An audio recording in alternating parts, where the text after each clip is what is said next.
আসসালামু আলাইকুম।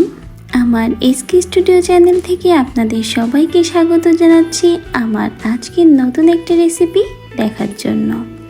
সবাই কেমন আছেন? আশা করছি আল্লাহর রহমতে সকলেই অনেক ভালো আছেন। আজকে আপনাদের সাথে শেয়ার করব একেবারে ভিন্ন ও নতুনভাবে ইলিশ মাছের একটা রেসিপি। বাঙালির কাছে কিন্তু ইলিশ মাছের কোনো তুলনাই হয় না। পাতে যদি ইলিশ মাছ থাকে তাহলে বিশেষ কিন্তু আর কোনো খাবারের প্রয়োজন হয় না।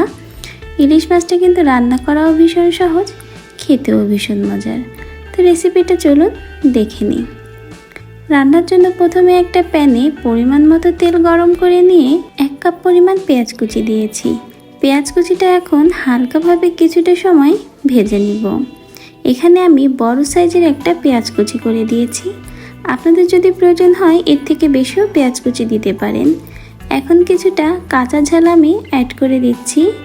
কাঁচা ঝাল ও পেঁয়াজটা কিন্তু হালকা ব্রাউন কালার আসা পর্যন্ত খুব ভালো করে ভেজে নিব।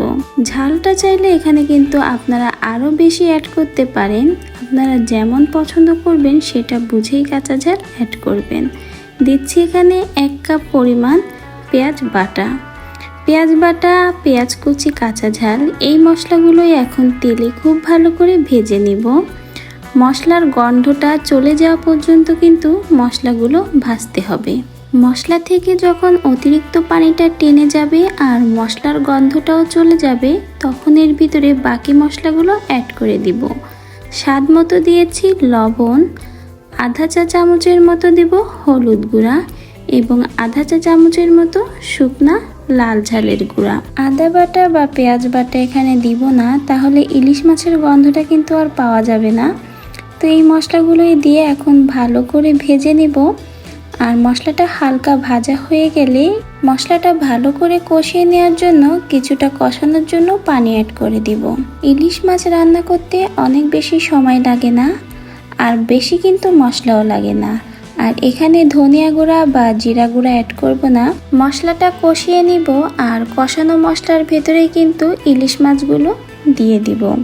ইলিশ মাছটা কিন্তু ভালো করে পরিষ্কার করে নিয়েছি।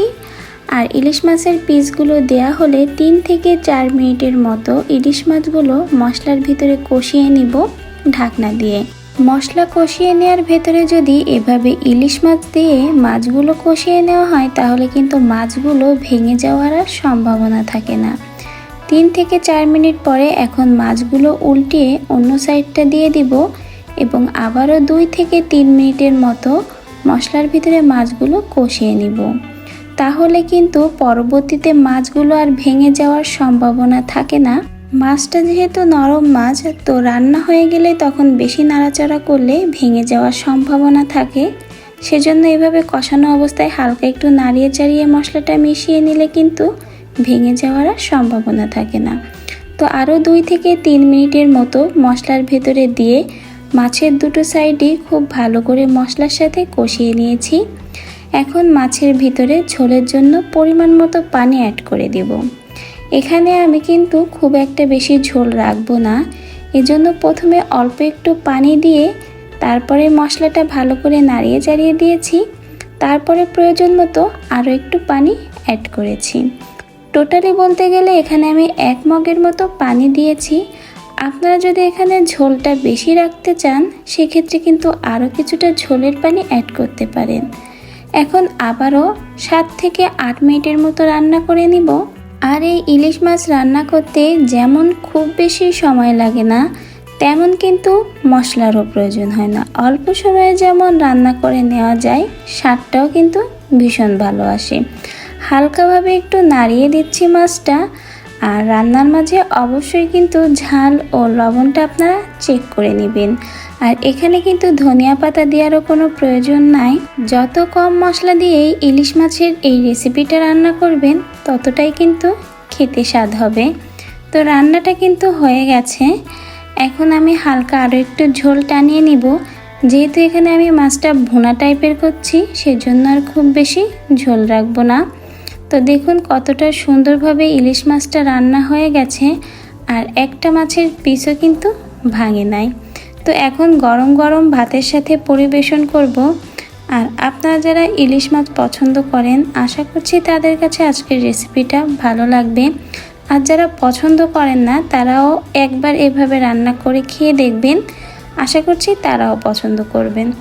তো আপনাদের কাছে আমার আজকের ইলিশ মাছের এই নতুন রেসিপিটা ভালো লাগলে অবশ্যই অনুরোধ করছি ভিডিওটায় লাইক করে দিবেন। আর বরাবরের মতো সবার কাছে রিকোয়েস্ট করব, আপনি যদি সাবস্ক্রাইব আমার চ্যানেলটিকে না করে থাকেন অবশ্যই সাবস্ক্রাইব করে দিবেন এরকম নতুন নতুন ভিডিও পেতে। সবাই অনেক অনেক ভালো থাকবেন।